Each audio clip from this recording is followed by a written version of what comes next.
एक कदम संस्कृति की ओर। जी हाँ, आज के इस वीडियो में आप लोगों को विद्या भारती संस्कृति शिक्षा संस्थान द्वारा संचालित अखिल भारतीय संस्कृति ज्ञान परीक्षा से संबंधित ही वीडियो बताई जा रही है और जिसमें महत्वपूर्ण प्रश्नों के साथ साथ आप लोगों को बोधमाला कक्षा 4 के लिए जो पुस्तक आप लोगों को दी गई थी, विद्या भारती संबंधित जितने भी महाविद्यालय जितने भी विद्यालय हैं उन सभी में ये पुस्तकों का वितरण किया गया होगा। और सन 2021 जो कि इसी वर्ष आप लोगों को परीक्षा देनी है, तो जो भी छात्र इस परीक्षा में सम्मिलित हो रहे हैं उनके लिए आज की इस वीडियो को मैंने बहुत ही अच्छे से समझाते हुए बनाया है और मैं उम्मीद करता हूं कि आप लोग अपनी भारतीय संस्कृति को और आगे बढ़ाओगे इसी बोधमाला के अनुसार अच्छे से पढ़ते हुए। चलिए जान लेते हैं हमारी भारतीय संस्कृति के बारे में जो विशेषताएं हमको जाननी हैं। तो स्टार्ट करते हैं आज की इस वीडियो को, समझते हैं एक एक चीज़ को। मैं बहुत ही ज्ञानवर्धक के साथ ज्ञानपूर्वक शब्दों के साथ मैं बताता चलता हूं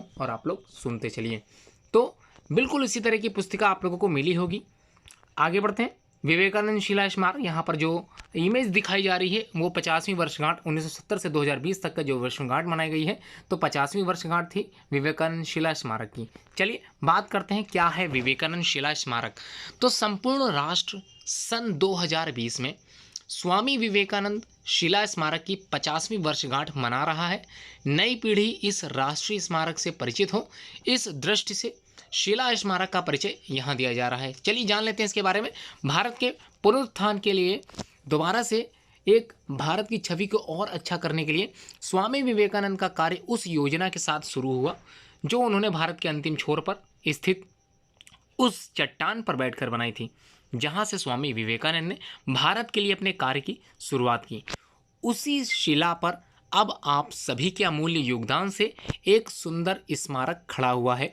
इस स्मारक निर्माण ने वस्तुतः पूरे देश को एक साथ लाकर इसे एक राष्ट्रीय कार्य बना दिया था और यह महान कार्य श्री एकनाथ रानडे द्वारा चिर स्मरणीय प्रयत्नों के परिणाम स्वरूप सितंबर 1970 में राष्ट्र को समर्पित हुआ। जिस प्रकार स्वामी विवेकानंद को शिला से प्रेरणा मिली, उसी प्रकार श्री एकनाथ जी रानडे के शिला पर बने स्मारक से प्रेरणा ली और विवेकानंद केंद्र की स्थापना की। जी हाँ, इन्होंने केंद्र की स्थापना की जो आज हजारों कार्यकर्ताओं द्वारा संचालित एक भव्य आध्यात्मिक सेवा केंद्र के रूप में विकसित हो चुका है। चलिए आगे बढ़ते हैं। यह भव्य स्मारक उस पावन शिला पर निर्मित है जहां भगवती कन्याकुमारी के चरण चिन्ह अंकित हैं। इसी शिला पर स्वामी विवेकानंद ने 25, 26 व 27 दिसंबर 1892 को साधना की थी। जी हाँ, आपसे प्रश्न पूछा जा सकता है कि भगवती कन्याकुमारी के चरण चिन्ह अंकित हैं जहाँ पर, इसी शिला पर स्वामी विवेकानंद ने 25, 26 व 27 दिसंबर 1892 को साधना की थी। यहीं उन्हें जीवन लक्ष्य एवं उसकी पूर्ति का मार्ग भी मिला था। जी हाँ, चलिए अब हम लोग बात कर लेते हैं कक्षा 4 के जो विद्यार्थी हैं जो इस परीक्षा में सम्मिलित हो रहे हैं। तो विद्या भारती द्वारा संस्कृति शिक्षा संस्थान द्वारा संचालित अखिल भारतीय संस्कृत ज्ञान परीक्षा बोधमाला 4 कक्षा 4 के विद्यार्थियों के लिए अखिल भारतीय संस्कृत ज्ञान परीक्षा एवं शिशु वर्ग के प्रश्न मंच हेतु पाठ्य पुस्तक जो आप लोगों को निर्गमित की गई है, आप तक पहुँचाई गई है, तो उसी का आज मैं पूरा सार बताने जा रहा हूँ। हर एक पॉइंट को मैं अच्छे से समझाने जा रहा हूँ। तो निवेदन किया जा रहा है विद्या भारती संस्कृत संस्थान से, तो विश्व के प्रायः सभी देश में धर्म संस्कृति एवं अपनी राष्ट्रीयता का ज्ञान छात्रों को कराना उनके शिक्षा कार्यक्रम का महत्वपूर्ण अंग है। तो समस्त देश अपने देश में जुड़े धर्म संस्कृति और अपनी राष्ट्रीयता का ज्ञान कराते हैं। बिल्कुल उसी प्रकार से हमारा देश भी हमारी संस्कृति जो हम आगे बढ़ाएंगे उसी के बारे में यहाँ पर आज बताया जाएगा। परंतु दुर्भाग्यवश धर्मभूमि भारत में धर्म संस्कृति की शिक्षा की कोई व्यवस्था नहीं है। पराधीनता के काल में हमारे धर्म एवं संस्कृति के प्रति अनास्था उत्पन्न करने के योजनाबद्ध प्रयास हुए तथा इस पक्ष की ओर उपेक्षा की गई, परंतु स्वतंत्रता के पश्चात भी छात्रों में अपने धर्म एवं संस्कृति का गौरव भाव जागृत करने का प्रभावी प्रयत्न नहीं हुआ। राष्ट्र की वर्तमान दुरावस्था का यह एक कारण है।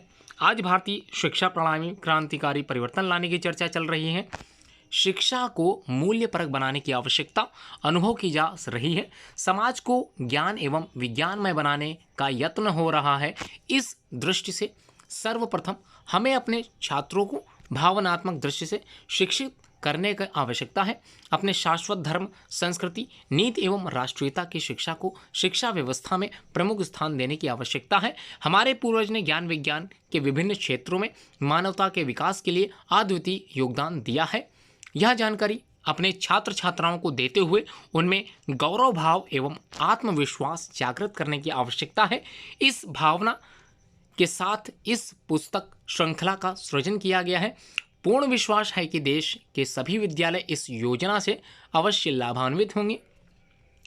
प्रस्तुत पुस्तिका में विभिन्न विषयों को संक्षिप्त रूप में दिया गया है। संस्कृति ज्ञान परीक्षा एवं प्रश्न मंच जैसे कार्यक्रमों के लिए तो यह पुस्तक माला उपयोगी है, परंतु आचार्य बंधुओं से निवेदन है, उन समस्त बंधुओं से निवेदन है कि वे इनके संबंध में छात्रों को संदर्भ सहित विस्तार में या विस्तार से भी बताएं, ताकि छात्रों में और गहन अध्ययन करने की प्रेरणा जगे। तो इसी प्रेरणा को और मैं इसी प्रेरणा को इसी प्रकार से जहाँ यहाँ संदर्भित किया गया है कि अभिभावकों द्वारा, जहाँ तक आचार्यों द्वारा ये जो है आप लोगों को इस पुस्तक के बारे में बताया जा रहा है, अभिभावकों और आचार्यों के द्वारा। तो आचार्य बंधुओं से निवेदन किया जा रहा है कि वे अपने स्तर से, अपने तरीके से, अपने प्रकार से उन समस्त विद्यार्थियों तक इस ज्ञान के प्रचार को प्रसार करें। इस ज्ञान के प्रचार और प्रसार में जो भी बातें धर्म से संबंधित हैं, भारतीय संस्कृति से संबंधित हैं, अपने जो साथ विद्यालय में पढ़ रहे हैं छात्र हैं, उन तक इन महत्वपूर्ण बिंदुओं को जो इस पुस्तक के माध्यम से आप लोगों को बताई जा रही है वो उन विद्यार्थियों तक अवश्य पहुंचाएं। तो आज ये सचिव का हमें निवेदन मिला है, तो मैं उम्मीद करता हूं आप सभी लोगों से कि आप लोग भी इसी प्रकार से, जैसे मैं ये वीडियो बना रहा हूं, आप लोग भी इसी तरह से अपने साथ उन समस्त छात्रों को अवश्य इसी प्रकार संदर्भित करते हुए हर एक बिंदु को अच्छे से समझाते हुए आप लोग छात्रों को ज्ञान जरूर दें। ये ज्ञान आपका काफ़ी सालों तक, काफ़ी दूर तक फैलेगा। और मैं निवेदन करता हूं उन सभी आचार्यों से जो संस्कृत ज्ञान परीक्षा में स्वयं शामिल हो रहे हैं, प्रवेशिका के माध्यम से, मध्यमा के माध्यम से या फिर सबसे उच्च श्रेणी की परीक्षा में शामिल हो रहे हैं। तो आगे बढ़ते हैं। प्रस्तावना आपके बारे में बता दूं, आपके पास पुस्तक है, उसी पुस्तक का मैं यहाँ सार बता रहा हूँ। हर एक संदर्भित करते हुए मैं हर एक पॉइंट को अच्छे से समझाता चल रहा हूँ, आप लोग सुनते चलें। संस्कृति का मूल अर्थ है परिष्कृत करना। परिष्कृत करना इस प्रकार संस्कार करने अर्थात किसी वस्तु को परिष्कृत करने या फिर परिष्कृत रूप देने की क्रिया या भाव को ही हम लोग संस्कृति कहते हैं। जी हाँ, सबसे महत्वपूर्ण बिंदु जो आप लोगों को मिला कि संस्कृति का जो मूल अर्थ है वह है परिष्कृत करना। जी हाँ, आपके अंदर समस्त विद्वान जो शक्तियाँ निहित हैं उन्हीं को बाहर निकालने की एक कला है। तो हमारी जो कला है, संस्कृति का जो मूल अर्थ है वो परिष्कृत करना होता है। इस प्रकार संस्कार करने अर्थात किसी वस्तु को परिष्कृत करने या रूप देने की क्रिया का भाव ही संस्कृति है। संस्कृति व्यक्ति के मन और आत्मा की आवश्यकता को पूर्ण करती है। कहा गया है कि सभ्यता शरीर है। जी हाँ, आपका स्वभाव, आपका शरीर, तो संस्कृति उसकी आत्मा ही है, अर्थात सभ्यता जीवन का भौतिक स्वरूप है और संस्कृति का संबंध जीवन के उन मूल्यों से एक है जो अभिव्यक्ति, व्यवहार, व्यक्तित्व और मानवता को प्रकट करते हैं। तो चलिए आगे जान लेते हैं और कितना कुछ इसमें बताया गया है। संस्कृति के अंतर्गत जीवन आदर्श, परंपराएं, दर्शन, भक्ति, आस्था, दया, सेवा, एकता, आदर, कला, संगीत आदि विषय आते हैं। तो सबसे महत्वपूर्ण चीज़, संस्कृति के अंतर्गत काफ़ी विषय आते हैं, इसको आपको पता होना चाहिए। तो हमारी भारतीय संस्कृति के अंतर्गत जीवन आदर्श, परंपराएं, दर्शन, भक्ति, आस्था, दया, सेवा, एकता, आदर, कला, संगीत आदि विषय आते हैं। हिंदू संस्कृति व्यवहार की उत्तमता, अध्यात्म की श्रेष्ठता, परोपकार की पूर्णता आदि गुण मनुष्य के जीवन में उच्चतम शिखर पर प्रतिष्ठित कराती है। हिंदू संस्कृति का दृष्टिकोण विशाल है, इसमें विभिन्न जाति, पंथ, मत, मतांतर सभी समाहित हैं। जी हाँ, हमारे धार्मिक जो परंपराएं आज हमको यहाँ तक ले आई हैं, उसी के बारे में आज ये किताब के बारे में सार को समझाता चल रहा हूँ, आप लोग अच्छे से समझते चलिए। भारतीय संस्कृति सबको पास लाने वाली व जोड़ने का काम करती है। भारतीय संस्कृति में त्याग, संयम, सेवा, प्रेम, ज्ञान, विवेक, वैराग्य आदि बातें भी समाहित हैं। तो हमारी भारतीय संस्कृति में काफ़ी कुछ है जिसको आपको सीखना है। तो भारतीय संस्कृति में त्याग, संयम, सेवा, प्रेम, ज्ञान, विवेक, वैराग्य इत्यादि बातें समाहित हैं, जिनको आपको अपने आदर्शों के साथ अपने जो है मन में उतारना है। भारतीय संस्कृति से मानव जाति ने शांति, समन्वय, सौहार्द तथा एकात्मता का संदेश प्राप्त किया है। सारे ज्ञान विज्ञान व सारी कला सारे कालों में का मेल है। सारी मानव जाति का या सारी मानव जाति को मंगल की ओर ले जाने की इच्छा रखने वाली यह संस्कृति भारतीय संस्कृति ही है। किसी देश की संस्कृति ही उसके विराट स्वरूप को प्रकट करती है और उसका यह स्वरूप उसके निवासियों के खान पान, रहन सहन, वेशभूषा, गीत संगीत, कला साहित्य और नैतिक मूल्यों से अभिव्यक्त होता है। भारतीय संस्कृति का उदात्त दृष्टिकोण ही उसे विश्व गुरुता प्रदान करता है। वह अपनी श्रेष्ठ आध्यात्मिक सांस्कृतिक विरासत को अंगीकृत किए हुए हमारा न केवल मार्गदर्शन करती है, बल्कि हमें हमारे परम वैभव के लक्ष्य की ओर प्रेरित करती है। हमारे तीर्थ पर्व, सदा नीरा पवित्र नदियाँ, वनाच्छादित पहाड़, जन मन को भारतीयता से जोड़ने वाले आयोजन पूरी आत्मीयता के साथ हमें श्रेष्ठ संस्कृति और मंदाकिनी के प्रवाह से जोड़ते हैं। हम सभी को अपनी इस नित नूतन चिर पुरातन भारतीय संस्कृति को जानना चाहिए, उसको अपने व्यवहार में उतारना चाहिए, जिससे हम अगली पीढ़ी को गौरवान्वित करने का प्रयास जो हम लोग कर रहे हैं वो कर सकें। गौरवान्वित करने के लिए अपने समृद्ध सांस्कृतिक विरासत को हस्तांतरित कर सकें, आगे बढ़ा सकें और ध्यान रहे इसको हस्तांतरित करने का जो सर्वोच्च प्रयास जो आपका है वो ध्यान रहे, इसका आपको आउटपुट जरूर मिलेगा। चलिए आगे बढ़ते हैं। अनुक्रमणिका मतलब यहाँ पर एक इंडेक्स बताया जा रहा है, जिसमें आप लोगों को आपका जो पाठ है, पठन पाठन का जो आपका तरीका है वो किस प्रकार से आप लोगों को कितना कुछ पढ़ना है इस किताब के माध्यम से सब बताया जाएगा। चलिए सबसे पहला प्रश्न जो आएगा आप लोगों का मातृभूमि भारत से संबंधित होगा। ध्यान रखिएगा, प्रश्न संख्या 5 में आप लोगों को कई चीज़ें बताई जाएंगी, जैसे मातृभूमि भारत, सप्तपुरियाँ। जी हाँ, सप्तपुरियाँ इसी पाठ का कुछ भाग है, उसी को आज मैं बता रहा हूँ। सप्तपुरियाँ आपको जानना है, 4 धाम आपको पता होने चाहिए, कुंभ स्थल पते होने चाहिए, प्रमुख नदियाँ पता होनी चाहिए, सरोवर एवं पर्वतों के बारे में आपको जानकारी होनी चाहिए, मानबिंदु एवं श्रद्धा केंद्र भारत की वर्तमान भौगोलिक सीमाएं आपको पता होनी चाहिए, हमारे प्रदेश, देशभक्ति गीत, पुत्र रूप हिंदू समाज, महापुरुषों के वचन के नाम, बचपन के नाम, ये समस्त बातें आपको पता होनी चाहिए। महापुरुषों की जन्म तिथियाँ, महाराणा प्रताप के बारे में समस्त जानकारी। आप भारतीय इस परिवेश में रहते हैं, भारतीय संस्कृति आपसे जुड़ी है, तो भारतीय साहित्य में संबंधित समस्त महत्वपूर्ण यहाँ पर जो महापुरुषों के बारे में बताया गया उनके बारे में आपको लोगों को जानकारी होनी चाहिए। तो चलिए मातृभूमि भारत से जो आपको पढ़ना है वो मैंने बता दिया है। दूसरा जो वसुधैव कुटुंबकम है, जो दुनिया को हम लोग आपस में जोड़े रखे हैं, आपस में जो देश के नागरिक हैं एक दूसरे से जुड़े हुए हैं, तो वसुधैव कुटुंबकम की भावना हमारे मन में है, हमारे दिमाग में है और ये हमेशा बनी रहेगी। इसी को आगे बढ़ते हुए हम लोग जान लेते हैं कि इस पाठ से पाठ संख्या 2 जो कि प्रश्न संख्या 14 में बताया गया है, उसमें हम लोगों को क्या क्या देखना है।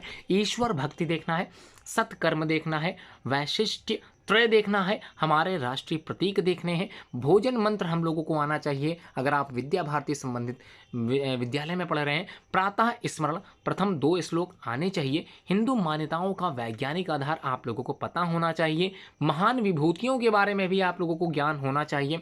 ग्रंथ, साहित्य और उनसे संबंधित धर्म मत, देश व अनेक प्राचीन नामों को आपको पता होना चाहिए।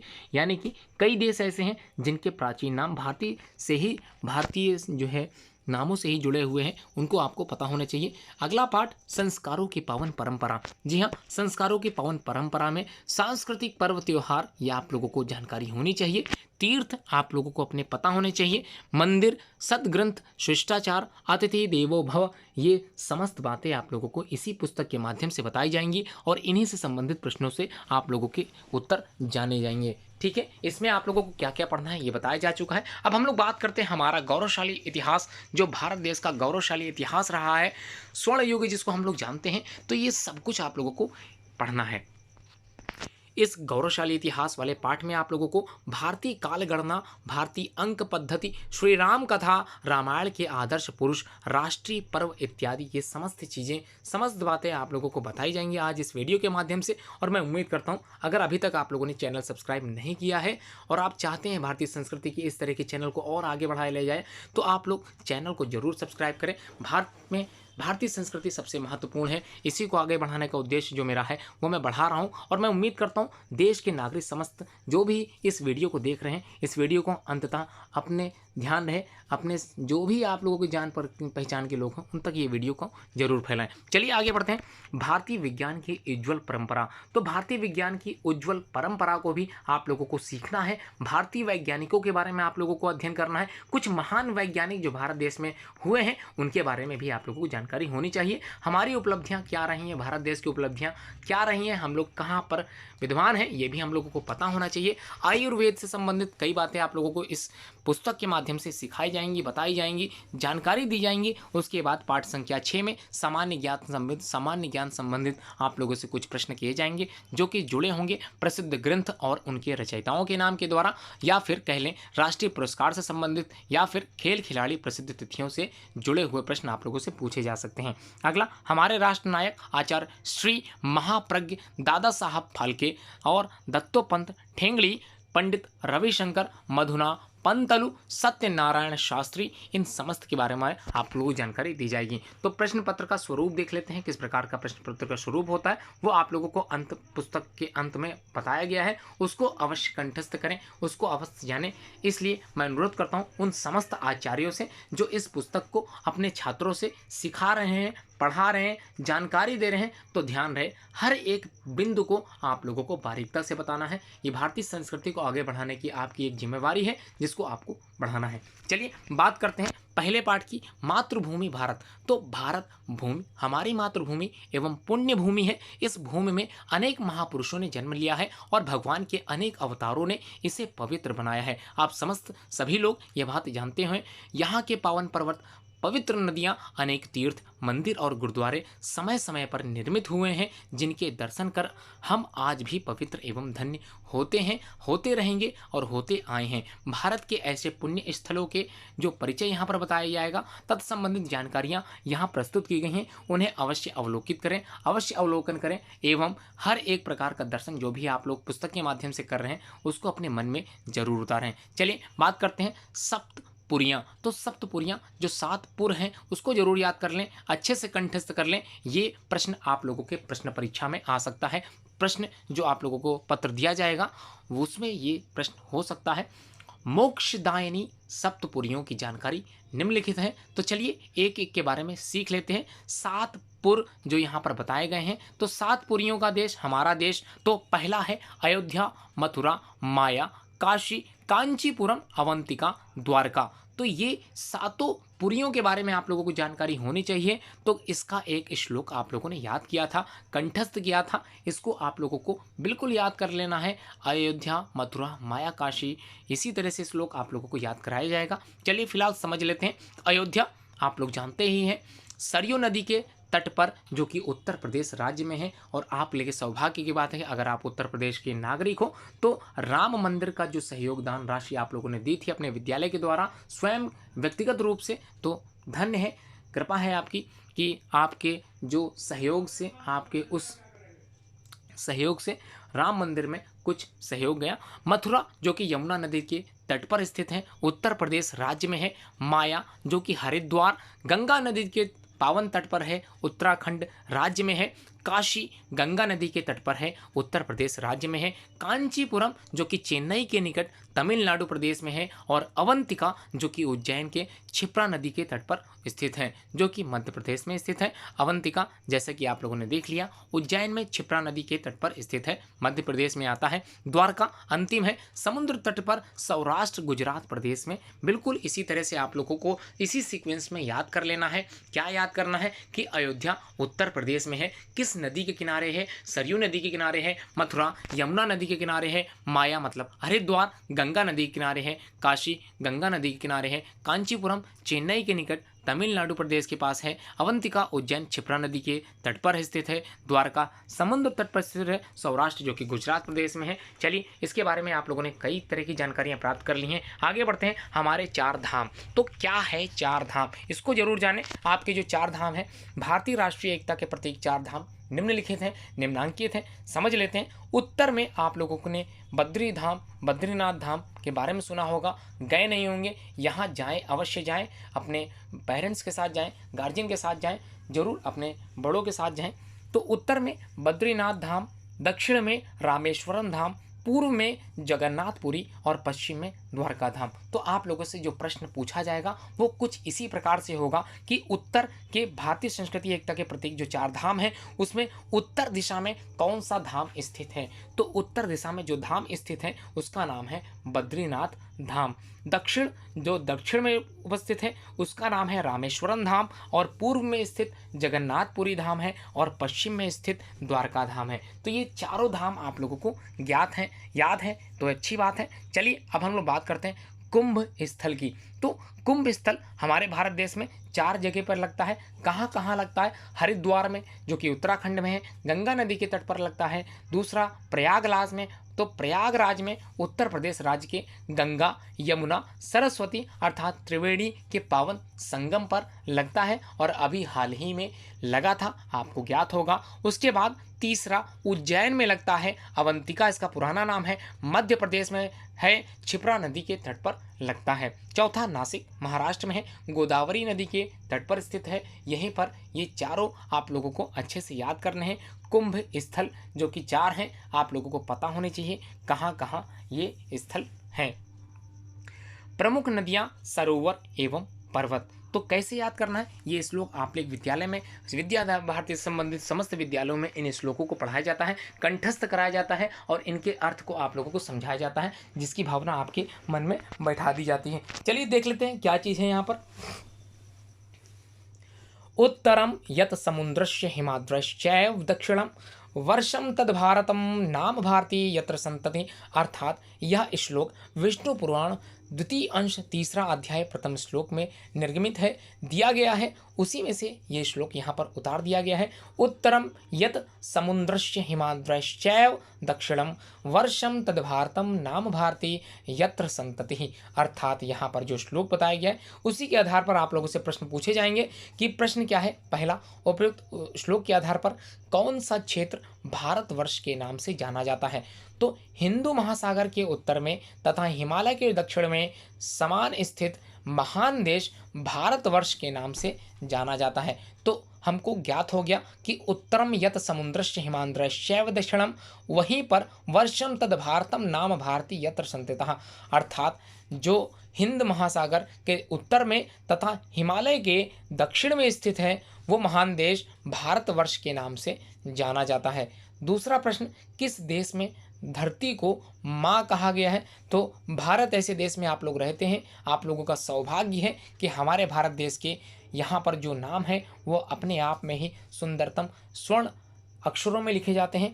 तो अच्छी बात है, भारत में भूमि को माता कहा जाता है। हमारे देश में यह धरती भूमि मात्र ही नहीं है बल्कि मात्र स्वरूप है। जी हाँ, हम इस धरती को माता के समान मानते हैं। ये हमारे लिए बहुत ही गौरवान्वित विषय है। आगे बढ़ते हैं, प्रश्न संख्या तीसरे पे, भारत की पवित्रम एवं राष्ट्रीय नदी गंगा के उद्गम स्थान का नाम बताना है आप लोगों को।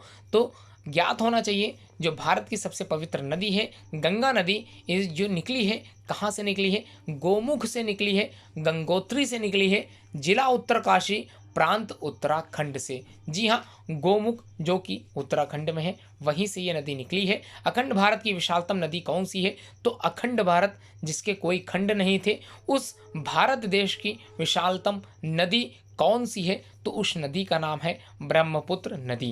तो अगला प्रश्न, महानदी किस प्रदेश की प्रमुख नदी है तथा इस पर कौन सा बांध बना हुआ है। यह आप लोगों से प्रश्न पूछा जा सकता है। तो महानदी ओडिशा उत्कल प्रदेश की प्रमुख नदी है तथा विश्व का सबसे लंबा बांध हीराकुंड बांध इसी नदी पर बना हुआ है। तो क्या क्वेश्चन आ सकता है, सबसे लंबा बांध हीराकुंड बांध किस नदी पर है। तो किस नदी पर है? तो महानदी पर है, जो कि उड़ीसा प्रदेश की प्रमुख नदी है। ये आप लोगों को आना चाहिए। अगला प्रश्न है, भारत की 11 प्रमुख नदियों के नाम बताने हैं। तो 11 प्रमुख नदियाँ जो भारतीय संस्कृति में अपना स्थान बनाए हुए हैं, तो क्या हैं वो 11 नदियाँ? गंगा, जमुना, सिंधु, सरस्वती, गंडकी, ब्रह्मपुत्र, नर्मदा, जिसको रेवा भी कहते हैं, कावेरी, कृष्णा, गोदावरी और महानदी इत्यादि 11 प्रमुख नदियों के नाम बताए जा चुके हैं। और मैं उम्मीद करता हूँ इन 11 के नाम आप लोगों ने कंठस्थ कर लिए होंगे, याद कर लिए होंगे, समझ लिए होंगे। 5 सरोवरों के नाम आप लोगों से पूछे गए हैं, स्थान भी पूछा गया है। तो 5 सरोवर जो हैं वो बिंदु सरोवर है सिद्धपुर गुजरात में, नारायण सरोवर है कच्छ का रण गुजरात, पंपा सरोवर जो कि तुंगभद्रा नदी के दक्षिण में कर्नाटक में स्थित है, पुष्कर सरोवर अजमेर के निकट राजस्थान में स्थित है, और मान सरोवर तिब्बत का पठार स्थित है। इत्यादि समस्त सरोवरों के नाम आप लोगों ने कहाँ पर स्थित हैं, याद कर लिए हैं। अगला प्रश्न, प्रश्न संख्या 8, विंध्य पर्वत मूलतः किस प्रदेश में स्थित है? ये आप लोगों को पता होना चाहिए। तो विंध्य पर्वत मूलतः मध्य प्रदेश में स्थित है। प्रश्न संख्या 9, दक्षिण भारत के प्रसिद्ध पर्वतों के नाम बताइए। तो दक्षिण भारत के जो प्रसिद्ध पर्वत हैं वो आप लोग कंठस्थ कर लीजिए। महेंद्र पर्वत दक्षिण में है, मलय पर्वत दक्षिण में है, सह्याद्री व महेंद्र पर्वत, ये समस्त पर्वत दक्षिण भारत में स्थित हैं। ये आप लोगों को पता होना चाहिए। अगला जो है, मानबिंदु एवं श्रद्धा केंद्र से संबंधित प्रश्न आप लोगों से पूछे जाएंगे। हम तीर्थ स्थल के दर्शन से भगवत दर्शन का पुण्य प्राप्त करते हैं। उनको जानने के लिए नीचे लिखे प्रश्नों का उत्तर संक्षेप में देने का प्रयत्न करें। तो प्रश्न मान बिंदु के अनुसार किस प्रकार से पूछे जा सकते हैं? जहाँ मूर्ति रूप में भगवान प्रतिष्ठित रहते हैं तथा जहाँ हम पूजा करते हैं, उस स्थान को हम लोग किस नाम से पुकारते हैं, किस नाम से जानते हैं?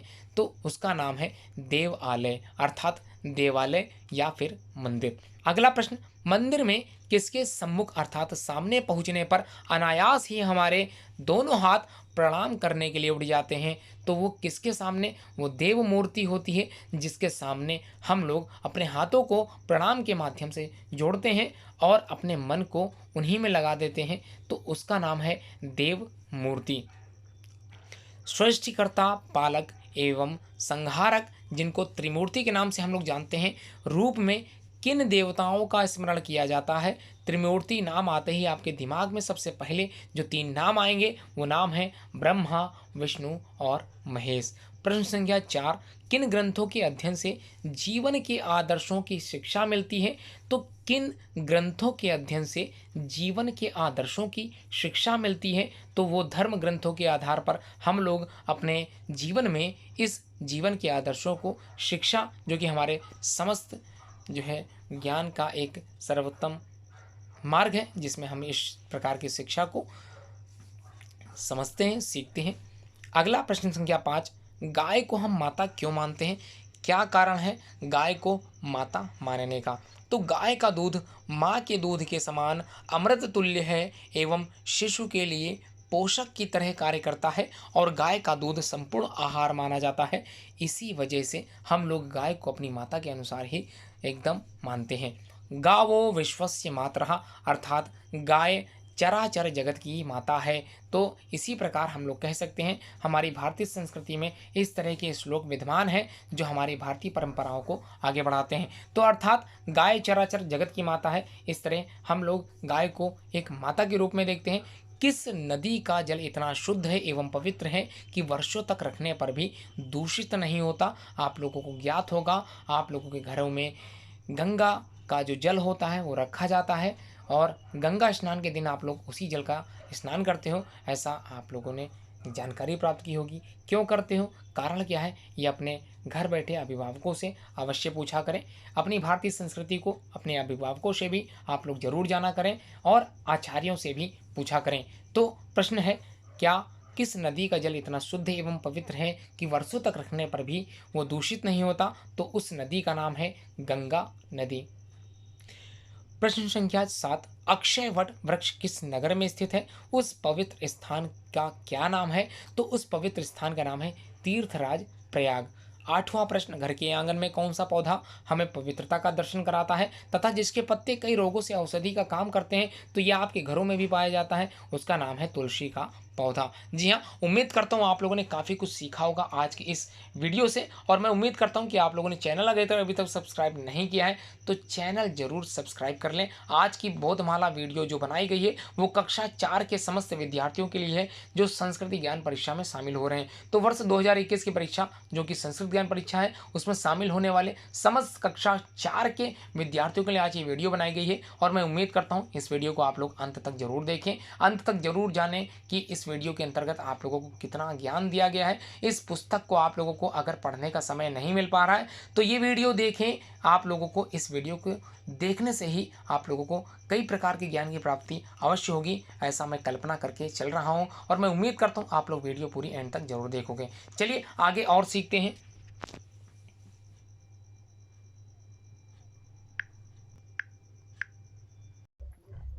चलिए बात करते हैं अगले पृष्ठ की, प्रश्न संख्या 9 की। देव पूजा के समय कौन से वाद्य बजाए जाते हैं?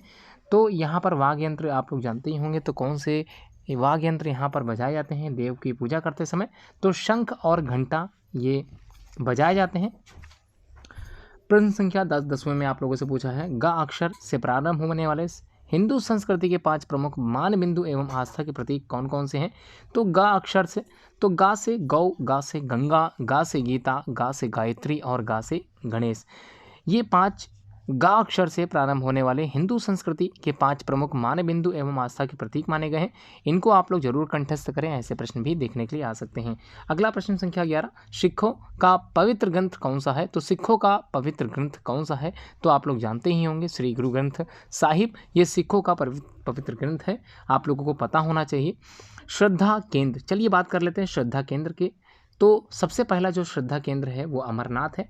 यहाँ भगवान शंकर का हिम लिंग प्रतिवर्ष स्वतः निर्मित होता है। यह स्थान जम्मू कश्मीर प्रदेश में स्थित है, तो आप लोगों को ये बात पता ही होगी। दूसरा है केदारनाथ, हिमालय में प्रसिद्ध ज्योतिर्लिंग जो 6 मास बर्फ से ढका रहता है। यहाँ भगवान शिव की उपासना होती है, यह उत्तराखंड में है। इसको आप लोग जरूर कंठस्थ करें, अच्छे से समझें, याद करते चलें। तीसरा जो है वो अमृतसर है, पंजाब स्थित इस नगर में पवित्र तीर्थ हरमंदिर साहिब, जलियांवाला बाग एवं दुर्गियाना मंदिर स्थित है। तो ये आप लोगों को पता होना चाहिए, दुर्गियाना मंदिर कहाँ पर है? जलियांवाला बाग हत्याकांड जो हुई थी अमृतसर पंजाब में ही हुई थी। सोमनाथ मंदिर जो आप लोग पता ही होगा गुजरात प्रदेश में स्थित इतिहास प्रसिद्ध भगवान शिव का मंदिर जो 12 ज्योतिर्लिंगों में से एक है। तिरुपति, यह दक्षिण भारत का प्रसिद्ध तीर्थ स्थान है जो आंध्र प्रदेश में स्थित है। यहाँ विष्णु रूप बालाजी बाल सुब्रमण्यम की प्रतिमा भी है। मीनाक्षी जो कि मदुरई में है, यहाँ मीनाक्षी देवी का प्रसिद्ध मंदिर है। भारत का यह विशालतम मंदिर तमिलनाडु प्रदेश में स्थित है। तो ध्यान रखिएगा, भारत का विशालतम मंदिर तमिलनाडु प्रदेश में स्थित है, और इस मंदिर को हम लोग यहाँ पर मीनाक्षी मंदिर के नाम से जानते हैं जो कि मदुरई में है। आगे है रामेश्वरम, यहाँ प्रभु श्री राम ने लंका विजय हेतु भगवान शंकर की पूजा कर सेतु निर्माण का कार्य किया था। यहाँ के मंदिर का शिवलिंग 12 ज्योतिर्लिंगों में से एक है, और यह तमिलनाडु प्रदेश में है।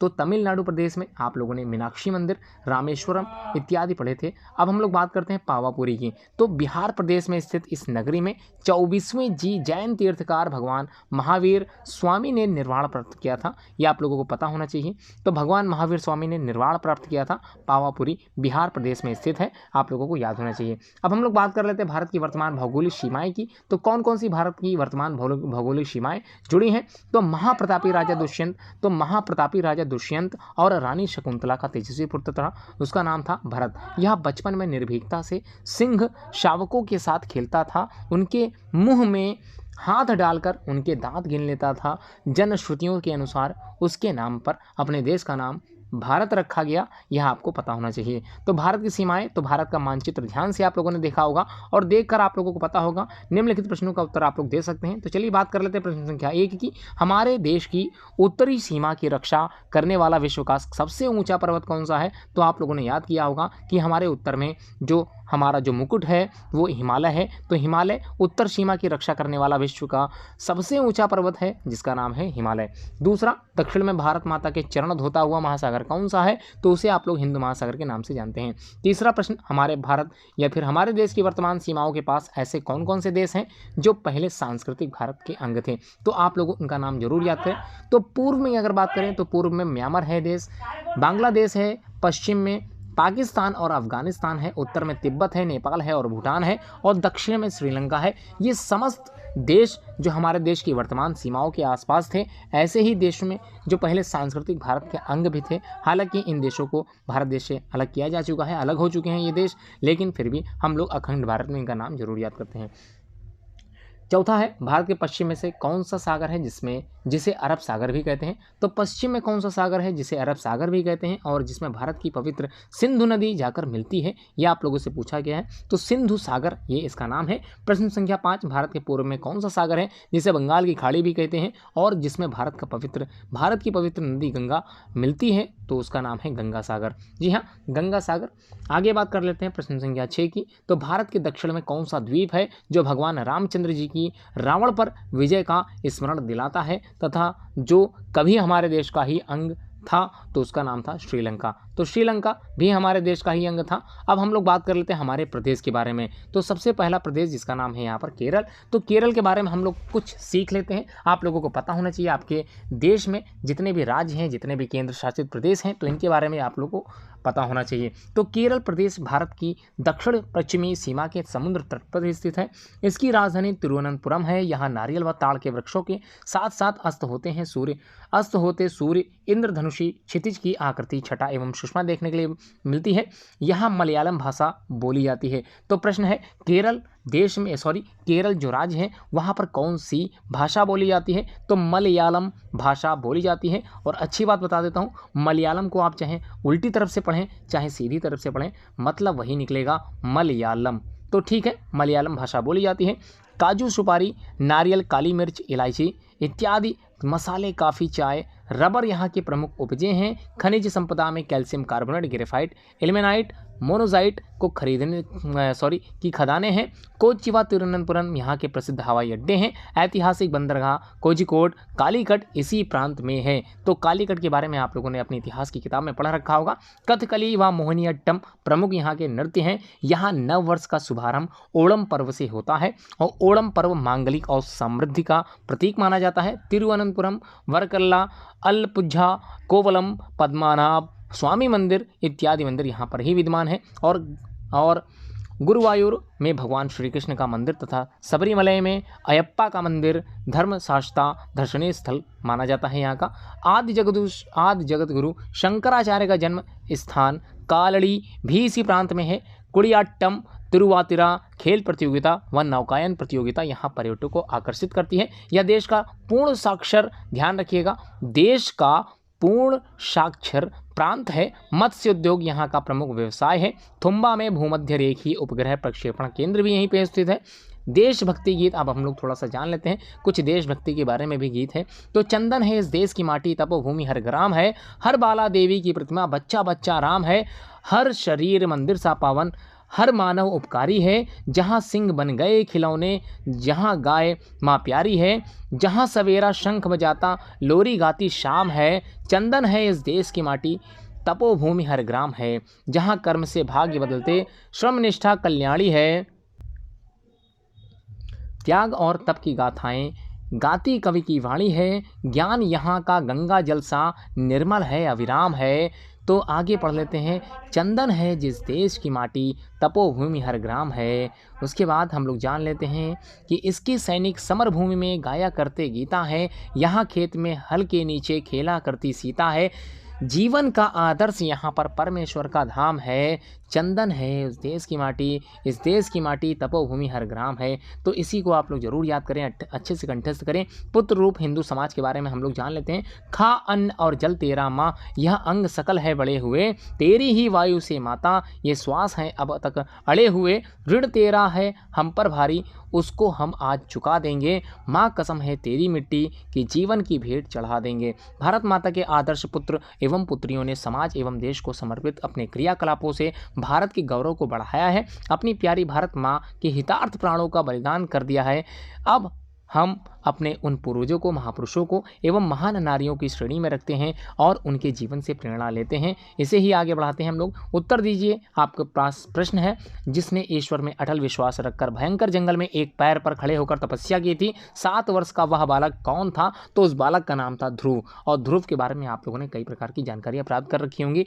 तो ध्रुव एक तारा जो कि आप लोगों ने आसमान में देखा होगा, जिसने माला के एक एक मनके को तोड़ा, देखा और फेंक दिया क्योंकि उनमें सीता राम की छवि नहीं थी। वह भक्त कौन था? तो आप लोगों को ज्ञात होगा, राम सीता जिसके हृदय में बसे हुए थे तो हनुमान जी ही थे। उसके बाद अपनी बुद्धि द्वारा यमराज से तीनों वरों में ससुर की दृष्टि और उनके राज्य के साथ साथ अपने पति के प्राण भी लौटा देने वाली पतिव्रता कौन थी? तो सती सावित्री थी। तो ये आपको ज्ञात होना चाहिए। राजा जनक के हल की नोक लगने से पृथ्वी के भीतर से जिसका जन्म हुआ था और जिसे जनक ने पुत्री मानकर पाला था, जिसने भगवान राम की पत्नी के रूप में आदर्श प्रस्तुत किया था, वह स्त्री कौन थी? तो उस स्त्री का नाम आप लोग जानते ही हैं, जानकी जी, मतलब सीता जी। तो अब हम लोग बात करते हैं सतीत्व के प्रभाव के कारण जिसकी क्रोधाग्नि से मदुरई शहर जलकर भस्म हो गया था, वह साध्वी कौन थी? तो महासाध्वी कणगी उसका नाम था। राजकीय ऐश्वर्य एवं सुख को त्याग कर भगवान श्री कृष्ण प्रेम भक्ति में मग्न रहने वाली भक्त नारी कौन थी? तो उस नारी का नाम था मीराबाई। अपने पुत्र को शैशव काल से ही राष्ट्रभक्ति की प्रेरणा देने वाली माँ कौन थी? तो उसका नाम था जीजाबाई। राष्ट्र सेविका समिति के नाम से हिंदू महिलाओं के संगठन की स्थापना किसने की थी? तो उसका नाम था लक्ष्मीबाई केलकर। जी हाँ, लक्ष्मीबाई केलकर, जिसने राष्ट्र सेविका समिति की स्थापना की थी, हिंदू महिलाओं के संगठन की स्थापना की थी, उसका नाम था लक्ष्मीबाई केलकर। तो रिक्त स्थानों की पूर्ति करने के लिए आप लोगों से पूछा जा सकता है, तो कैसे करना है? देवासुर संग्राम में वज्र बनाने के लिए देवताओं को अपनी अस्थियों का दान करने वाले जो महर्षि थे उनका नाम था दधीची। तो ध्यान रखिएगा, देवासुर संग्राम में वज्र बनाने के लिए देवताओं को अपनी अस्थियों का दान देने वाले जो महर्षि थे उनका नाम था दधीची।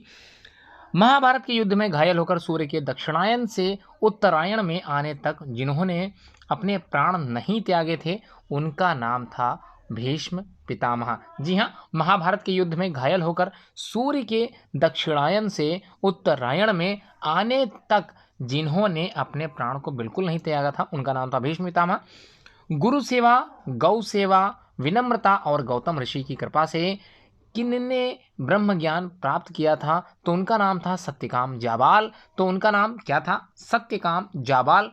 अगला जो प्रश्न है वो आप लोगों से पूछा जाएगा कि किसने पिता की आज्ञा का पालन करने के लिए अपने आप को यमराज को सौंप दिया था? तो नचिकेता। इन्होंने पिता की आज्ञा का पालन करने के लिए स्वयं को यमराज को सौंप दिया था। जी हाँ, बिल्कुल सही है। अब हम लोग बात कर लेते हैं प्रेरणा स्रोत विभूतियों की और उनके स्मरणीय गुण की। तो क्या गुण था? तो अभिमन्यु की अगर हम लोग बात करें तो अभिमन्यु में जो गुण था वो उनकी वीरता थी। प्रहलाद का जो गुण था वो उनकी ईश भक्ति थी। हकीकत राय धर्म रक्षता हेतु बलिदान दिया था। एकलव्य गुरु भक्ति। अजीत सिंह, जुझार सिंह धर्म के लिए बलिदान दिए थे। फतेह सिंह एवं जोरावर सिंह धर्मनिष्ठा के लिए जाने जाते हैं। लक्ष्मण भ्रातृभक्ति, मतलब भाईचारे की जो भक्ति थी उसको निभाने में जाने जाते हैं। मंगल पांडे, खुदीराम बोस देशभक्ति के लिए और राजा रंतिदेव व शिवी परोपकार के लिए और हरिश्चंद्र सत्यवादी या फिर सत्य पालन के हिसाब से ये जाने माने व्यक्ति हैं जो जाने जाते हैं। अब हम लोग बात कर लेते हैं महापुरुषों के बचपन के नाम की। तो बचपन में उन्हें किस नाम से जाना जाता था? तो सबसे पहले भगत सिंह की बात कर लेते हैं। तो भगत सिंह के बचपन का नाम भाग्यवान था। विवेकानंद के बचपन का नाम नरेंद्र था। वाल्मीकि के बचपन का नाम रत्नाकर था और आदि गुरु शंकराचार्य के बचपन का नाम शंकर था। गौतम बुद्ध सिद्धार्थ के नाम से बचपन में जाने जाते थे। तुलसीदास को राम बोला नाम दिया गया था। चैतन्य महाप्रभु निमाई के नाम से बचपन में जाने जाते थे। गुरु अंगद देव भाई लहना के नाम से जाने गए हैं। दयानंद सरस्वती मूल शंकर के रूप में जाने गए हैं और माधवराव, सदाशिवराव, गोलवकर ये जो हैं मधु नाम से जाने जाते हैं। तो ध्यान रखिएगा, ये समस्त नाम, इनके बचपन के नाम आप लोगों को याद होने चाहिए। तो गोलवलकर जो मधु नाम से जाने जाते हैं, इनके बारे में आप लोगों ने अपने विद्यालय से काफ़ी कुछ जानकारी प्राप्त कर रखी होगी। अब हम लोग बात कर लेते हैं कुछ महापुरुषों की जन्म तिथियों की, जिसको आप लोग जरूर कंठस्थ करें, आप लोग दिमाग में आना चाहिए। पंडित मदन मोहन मालवीय, जिनका जन्म 25 दिसंबर 1861 ईस्वी को हुआ था। स्वामी विवेकानंद 12 जनवरी 1863 ईस्वी में इनका जन्म हुआ था। मोहनदास करमचंद्र गांधी 2 अक्टूबर 1869 ईस्वी में। डॉक्टर राजेंद्र प्रसाद 3 दिसंबर 1884 ईस्वी में। राधा कृष्णन, जिनका जो जन्म हुआ था 5 सितंबर 1888 को।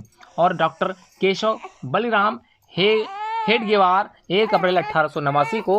और लाल बहादुर शास्त्री 2 अक्टूबर 1904 ईस्वी को पैदा हुए थे।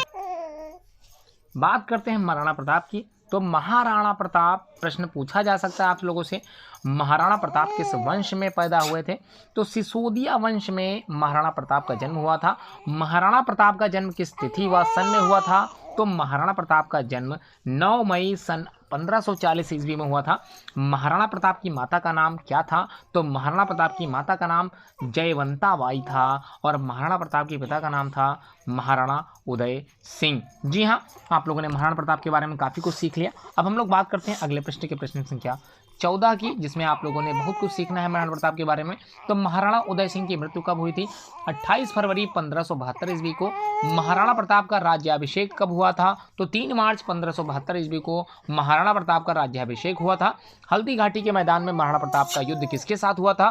तो हल्दी घाटी के युद्ध में महाराणा प्रताप का युद्ध अकबर की सेना के साथ हुआ था। और महाराणा प्रताप के घोड़े का नाम था चेतक, जो आपको पता होगा। चित्तौड़ को स्वतंत्र करने में सोने चांदी के बर्तन का उपयोग नहीं करूंगा, राजभवन में निवास नहीं करूंगा, पलंग पर शयन नहीं करूंगा, यह किस महापुरुष की प्रतिज्ञा के अंश हैं? तो आप लोगों को ज्ञात होना चाहिए। चित्तौड़ को स्वतंत्र करने तक मैं इन समस्त चीज़ों को उपयोग नहीं करूंगा, यह कथन था महाराणा प्रताप का। महाराणा प्रताप की मृत्यु कब हुई थी? 19 जनवरी 1597 ईस्वी को इनकी मृत्यु हुई थी। अब हम लोग अगले पाठ की तरफ चलते हैं, पाठ संख्या 2, जिसका नाम है वसुधैव कुटुंबकम। तो व्यक्ति जैसे कर्म करता है उसको वैसा ही फल मिलता है।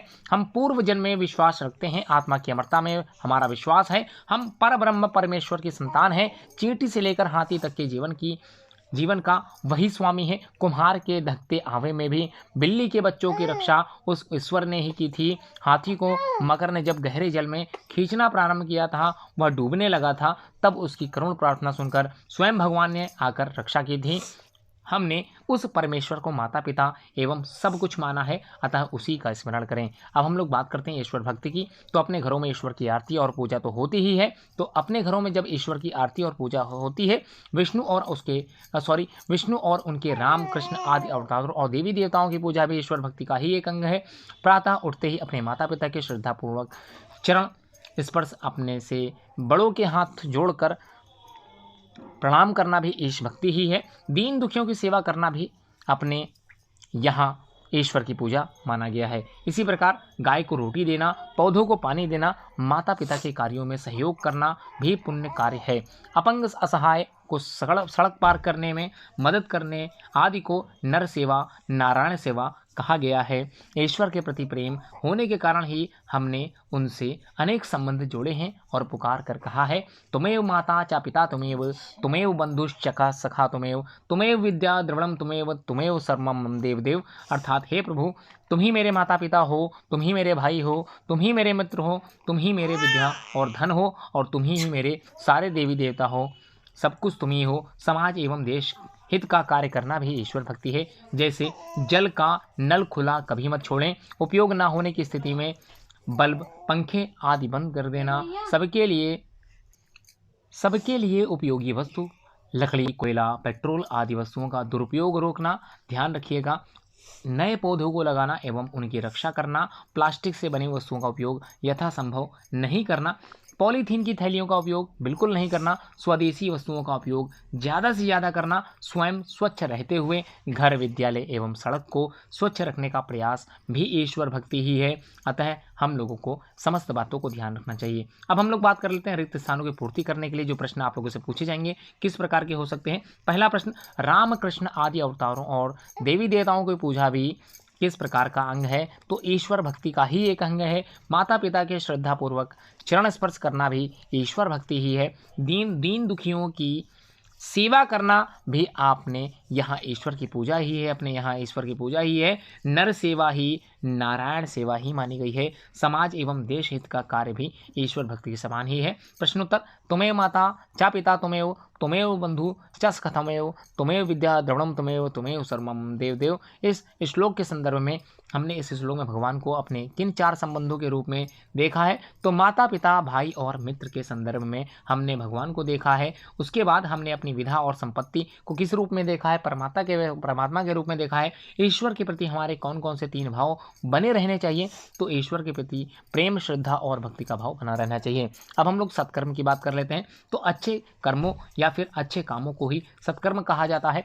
सत्कर्मों को ही सच्चा धर्म माना गया है। सत्कर्मों को सबको आनंद और संतोष प्राप्त होता है। अच्छे कर्म का फल भी अच्छा ही होता है। सत्य पालन, दया करना, किसी को न सताना तथा माता पिता और गुरुजनों की सेवा करना आदि ये सभी सत्कर्म हैं। इनको व्यवहार में लाना ईश भक्ति ही है। इसलिए तो सत्य के पालन करता हरिश्चंद्र तथा श्री राम, दया और करुणा का व्यवहार करने वाले राजा शिवी, राजा रंतिदेव, गौ रक्षा के लिए अपने शरीर अर्पित करने वाले राजा दिलीप, माता पिता की सेवा करने वाले श्रवण कुमार तथा गुरु की सेवा करने वाले श्रद्धापूर्वक लगे रहने वाले आरुणि, उपमन्यु, शिवाजी आदि सभी सत्कर्म करने वाले ईश्वर भक्त कहलाते हैं। अतिथि के आदर सत्कार को भी हमने श्रेष्ठ कर्म माना है। माता पिता, गुरु व अतिथि की सेवा और सत्कार को देव पूजा अर्थात ईश्वर की पूजा ही माना गया है। तभी हमारे यहाँ प्राचीन काल से ही मातृ देवो भव, पितृ देवो भव, आचार्य देवो भव, अतिथि देवो भव का आचरण होता आया है। अर्थात माता पिता, गुरु और अतिथि को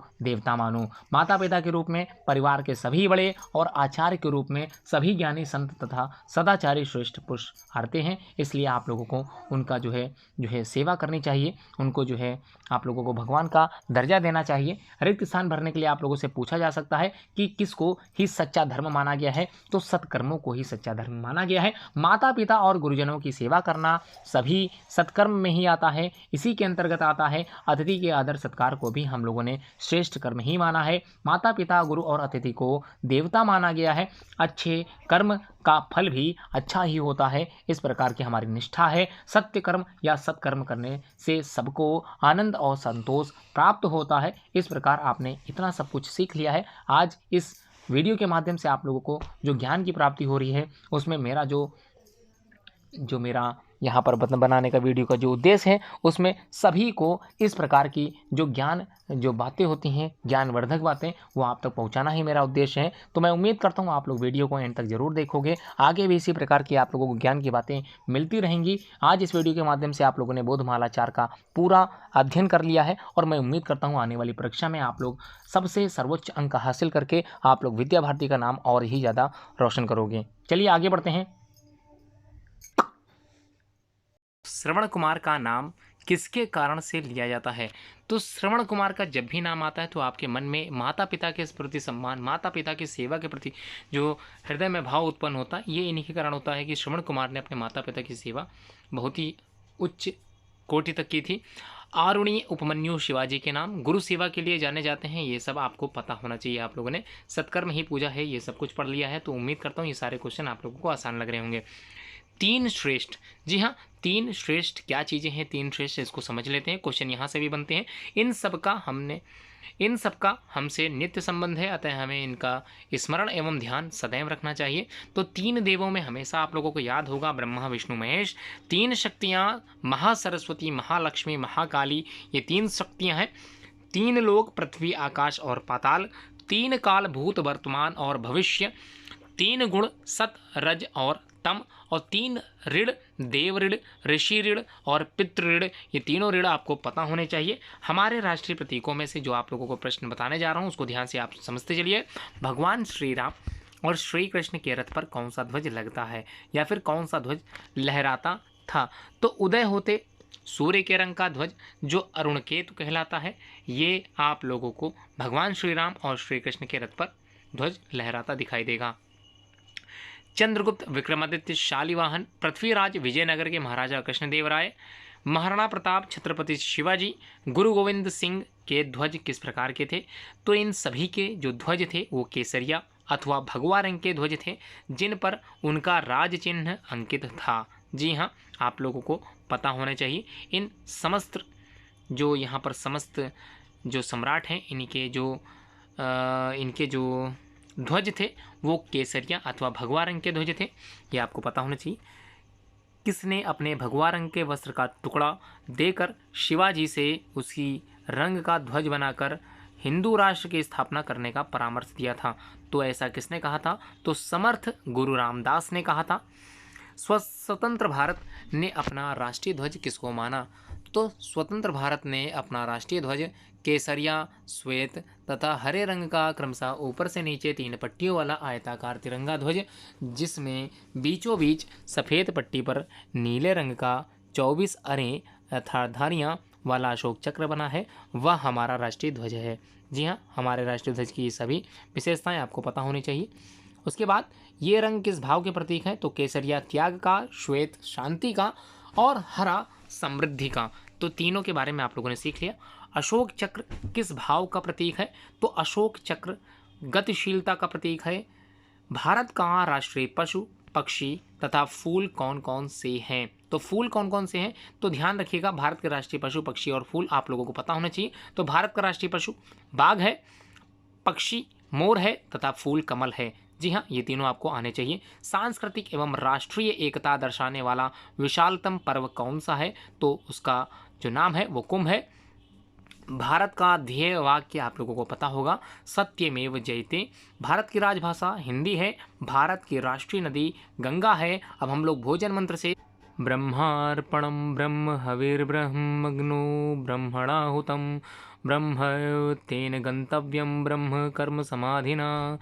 अर्थात ये जो श्लोक है वो गीता के 4थे अध्याय में 24वां श्लोक दिया है। आप लोगों को ये श्लोक जरूर आना चाहिए। भोजन मंत्र का ये श्लोक आपको जरूर बोलना चाहिए भोजन करते पहले। ऐसे मुक्त पुरुष का समर्पण ब्रह्म है, ऐसे मुक्त पुरुष का समर्पण ब्रह्म है। हवि ब्रह्म है, अग्नि भी ब्रह्म है, अर्थात ब्रह्म रूप अग्नि में ब्रह्म रूपी कर्ता द्वारा जो हवन किया जाता है वह भी ब्रह्म है, जिसके कर्म ब्रह्म का स्पर्श करके समाधिस्थ हो चुके हैं, उसमें विलीन हो चुके हैं। ऐसे महापुरुषों के लिए जो प्राप्त होने योग्य हैं वह भी ब्रह्म ही है। अर्थात आप लोगों को ये वाक्य आने चाहिए, अर्थात आप लोगों को श्लोक याद होना चाहिए। ओम सहनाववतु सहनौ भुनक्तु सह वीर्यं करवावहे तेजस्विना वधीतमस्तु मां विद्विषावहे। ओम शांति शांति शांति। तो श्लोक जो बताया गया है वो कठोपनिषद से बताया गया है शांति मंत्र से। अर्थात इसका जो अर्थ है, परमात्मा हम आचार्य एवं शिष्य दोनों की ही साथ साथ रक्षा करें, अर्थात हमारा साथ साथ पालन करें, हम साथ साथ विद्या संबंधी सामर्थ्य प्राप्त करें, हमारा अध्ययन किया हुआ तेजस्वी हो, हम द्वेष ना करें। ये जो श्लोक है वो भी कठोपनिषद वल्ली 3 और अध्याय 2 का श्लोक नंबर 19वां है। प्रातः स्मरण अर्थात प्रथम 2 श्लोक आप लोगों को याद होने चाहिए। हम प्रतिदिन प्रातः स्मरण करते हैं, पुरुषार्थ के प्रतीक अपने हाथों को प्रातः काल दर्शन कर श्लोक बोलते हैं। तो कौन कौन से श्लोक बोलते हैं चलिए इसको जान लेते हैं।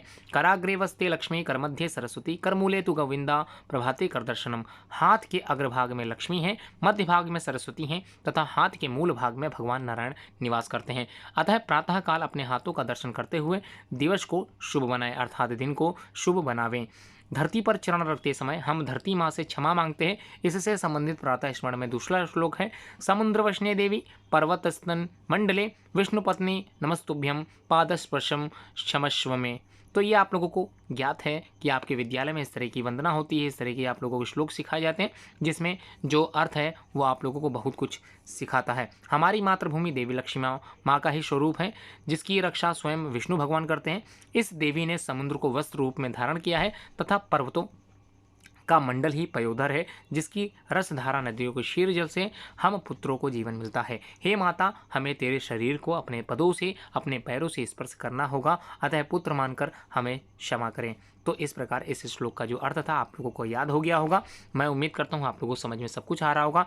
हिंदू मान्यताओं का वैज्ञानिक आधार समझ लेते हैं। तो हिंदू मान्यताओं में जो वैज्ञानिक आधार है इसको देखते चलते हैं। स्नान हमारे यहाँ प्रत्येक शुभ कर्म में पवित्रता स्थापित करने हेतु स्नान करने का विशेष महत्व है। वैज्ञानिक दृष्टि से स्नान का तात्पर्य शारीरिक शुद्धि से है। हमारे शरीर में असंख्य रोमकूप हैं।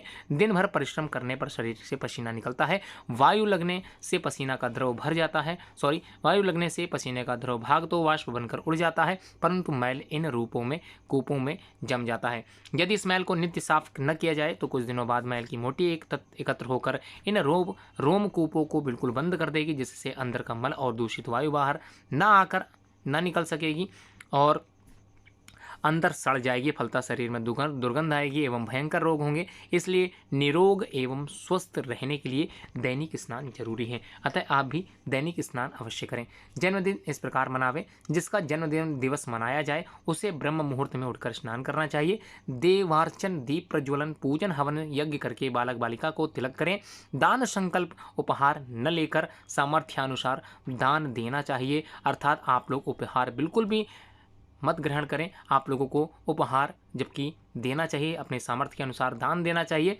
गौग्रास, गाय श्रद्धा का केंद्र है, अतः गाय को गौग्रास खिलाना चाहिए। वृक्षारोपण, जन्मदिवस पर एकाधिक पौधा अवश्य लगाएं एवं उनका संरक्षण करें। तो इस प्रकार आपके विद्यालय में भी ऐसी जो है कार्यविधि होती होगी। आशीर्वाद, बड़ों से आशीर्वाद प्राप्त कर सामर्थ्य अनुसार अतिथियों का सत्कार करें। किसी एक गुण को अपने जीवन में समाहित करने का संकल्प लें। मोमबत्ती बुझाकर अंधकार करने के स्थान पर दीपक जलावें।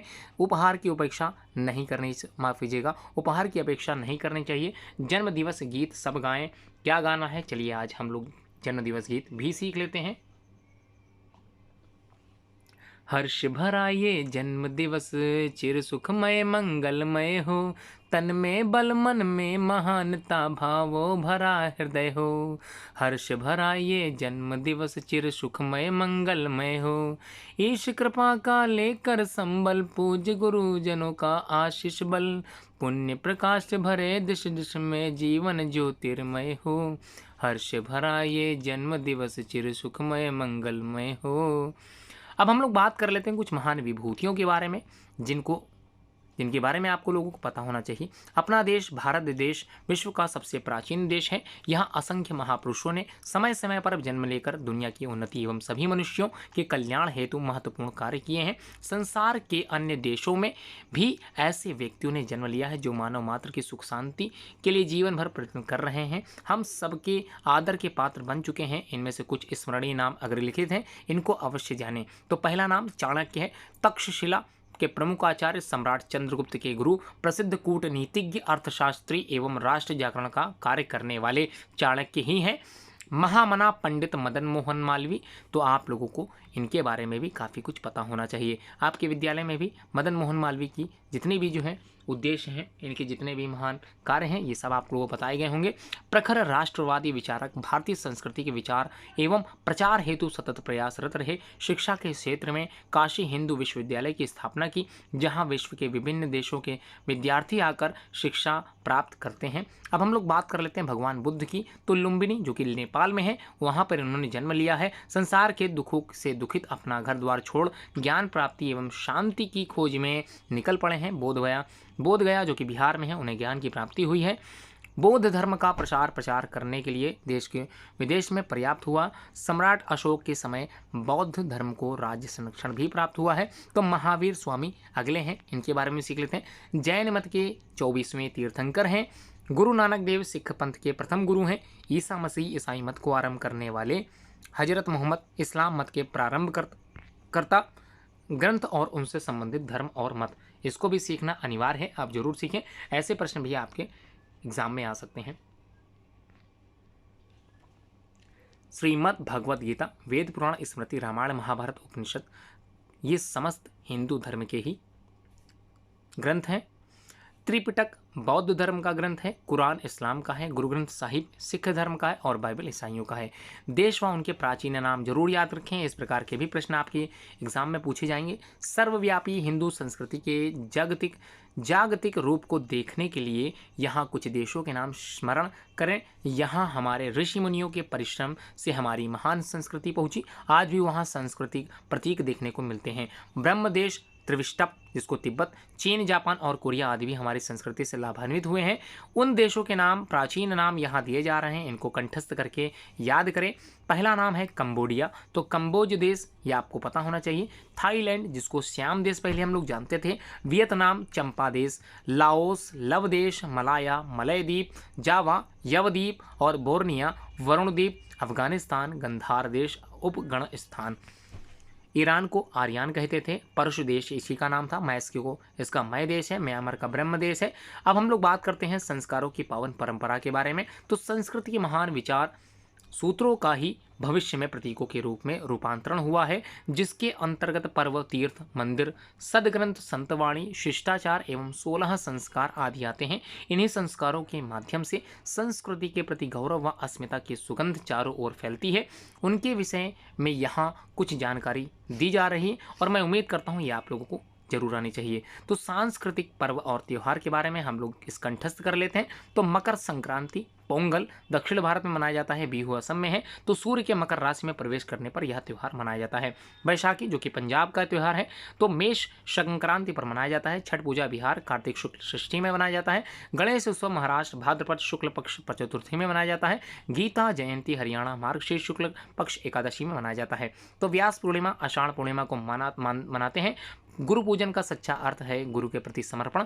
ज्ञान के सूर्य, प्रेम के महासागर तथा शांति के हिमालय गुरु को इस दिन हमें इस भाव से प्रणाम करना चाहिए। श्री कृष्ण जन्माष्टमी उत्तर भारत में भाद्रपद मास तथा दक्षिण भारत के श्रावण मास में कृष्ण पक्ष की अष्टमी को श्री कृष्ण जन्म दिवस के रूप में मनाया जाता है। वर्ष प्रतिपदा, सृष्टि का आरंभ, विक्रमादित्य का राज्यभिषेक, विक्रमी संवत के प्रथम दिन चैत्र शुक्ल प्रतिपदा, नए संवत का शुभारंभ तथा राष्ट्रीय स्वयंसेवक संघ के संस्थापक डॉक्टर केशव राव बलिराम हेडगेवार का जन्मदिन चैत्र शुक्ल प्रतिपदा 1 अप्रैल 1889 विक्रम संवत 1946 के रूप में मनाया जाता है। रामनवमी चैत्र शुक्ल नवमी को मनाया जाता है। इस दिन श्री राम का जन्म हुआ था। ये आप लोगों को आना चाहिए, पता होना चाहिए इन सब के बारे में। तीर्थों के बारे में भी हम लोगों को ज्ञात होना चाहिए। तो तीर्थ का सामान्य अर्थ है पवित्र स्थान, अर्थात जिसका संबंध किसी देवता, महापुरुष, महान घटना, पवित्र नदी, सरोवर आदि से होता है। इसका शाब्दिक अर्थ है नदी पार करने का स्थान अर्थात घाट। विश्वास किया जाता है कि तीर्थ भवसागर पार करने का घाट है, अतः वहां जाकर श्रद्धालुओं को स्नान, दान पुण्यादि करना चाहिए तथा साधु संतों का सत्संग प्राप्त करना चाहिए। हम लोग बात करते हैं 4 धाम की। कौन कौन से ये 4 धाम है? तो पहला जो धाम आप लोगों को पता होना चाहिए, बद्रीनाथ धाम आपको पता होना चाहिए। यह उत्तराखंड प्रांत के चमोली जिले में स्थित है। बर्फ पड़ने के कारण बद्रीनाथ के पट सर्दियों में 6 मास बंद रहते हैं। इसके पुजारी केरल के नंबूदरी ब्राह्मण रावल कहे जाते हैं। बद्रीनाथ में बर्फ से ढकी पहाड़ी की चोटियों से गर्म जल के सोते निकलते हैं। मंदिर में भगवान विष्णु की मूर्ति की स्थापना की गई है। बद्रीनाथ 4 धामों में से एक धाम माना जाता है। जगन्नाथपुरी, पुरी ओडिशा राज्य के अंतर्गत एक नगर है। यह हिंदुओं का पवित्र धाम है। मंदिर में बहन व भाइयों जगन्नाथ, सुभद्रा और बलभद्र की लकड़ी की मूर्तियां हैं। आषाढ़ शुक्ल द्वितीया के दिन निकलने वाली जगन्नाथपुरी की रथ यात्रा विश्व में भी प्रसिद्ध है। लाखों लोग इसी रथ यात्रा में श्रद्धापूर्वक सहभागी होते हैं। अब हम लोग बात करते हैं तीसरे धर्म ग्रंथ की, तीसरे जो यहाँ पर बताया जा रहा है आप लोगों को धाम के बारे में। तो तीसरा धाम रामेश्वरम है। बंगाल की खाड़ी और हिंदू महासागर के संगम पर रामेश्वर धाम है। यहाँ भगवान राम ने शिवलिंग की स्थापना की थी। मंदिर में 22 जलकुएं हैं जिनमें तीर्थ यात्री स्नान करते हैं। रामेश्वरम मंदिर की सबसे बड़ी विशेषता यह है कि भगवान राम के जीवन की अनेक घटनाएं इसके बाहर और भीतर अंकित हैं। विशालकाय बरामदे और बारादरियाँ यहाँ की दूसरी विशेषताएं हैं। द्वारकापुरी, तो द्वारकापुरी गुजरात के सौराष्ट्र प्रांत में पश्चिमी समुद्र तट पर स्थित है। श्री कृष्ण द्वारा स्थापित गणराज्य की राजधानी भी है। यह 4 धाम में से एक धाम है। अब हम लोग बात करते हैं सदग्रंथ रामचरितमानस के बारे में। कुछ ग्रंथ हैं यहाँ पर आप लोगों को बताए जा रहे हैं, आप लोगों को पता होना चाहिए इनके बारे में भी। महाकवि तुलसीदास, जी हाँ, महाकवि तुलसीदास द्वारा रचित रामचरितमानस भक्ति, ज्ञान और मर्यादापूर्ण पारिवारिक संबंधों का अनूठा ग्रंथ है। कुछ चौपाइयाँ स्मरणीय हैं, आप लोगों को पता होना चाहिए। भय कुमार जब ही सब भ्राता, दीन जनेऊ गुरु पितु माता गुरुगृह गए पढ़न रघुराई अल्पकाल विद्या सवाई। जी हाँ, अत्यंत महत्वपूर्ण श्लोक है, आप लोग जरूर कंठस्थ करें। अगर आप लोग विद्या जान पाना चाहते हैं तो कम समय में कैसे याद करें, ये श्लोक जरूर याद करें। तो गुरुगृह गए पढ़न रघुराई अल्पकाल विद्या सवाई, अर्थात ज्यों ही सब भाई कुमार अवस्था के हुए त्यों ही गुरु पिता और माता ने उनका यज्ञोपवीत संस्कार किया। रघुनाथ जी भाइयों सहित गुरुगृह विद्या पढ़ने गए और थोड़े ही समय में उनको सब विद्याएं आ गईं। अतः प्रातःकाल उठकर श्री राम प्रथम क्या करते थे, देखिए इस चौपाई में। प्रातःकाल उठ के रघुनाथा मातु पिता गुरु नावही माथा आयसु मांगी करही पुर गाजा देख चरित हर्षई मन राजा। अर्थात अर्थ में रघुनाथ जी प्रातः उठकर माता पिता और गुरु को मस्तक नवाते हैं, उनसे आज्ञा लेकर नगर का काम करते हैं। उनके कार्य देख देख कर राजा मन में प्रसन्न होते हैं। गुरु की सेवा श्री राम करते थे, श्री राम की सेवा लक्ष्मण करते थे। देखिए इन चौपाइयों में इनका वर्णन कैसे किया गया है।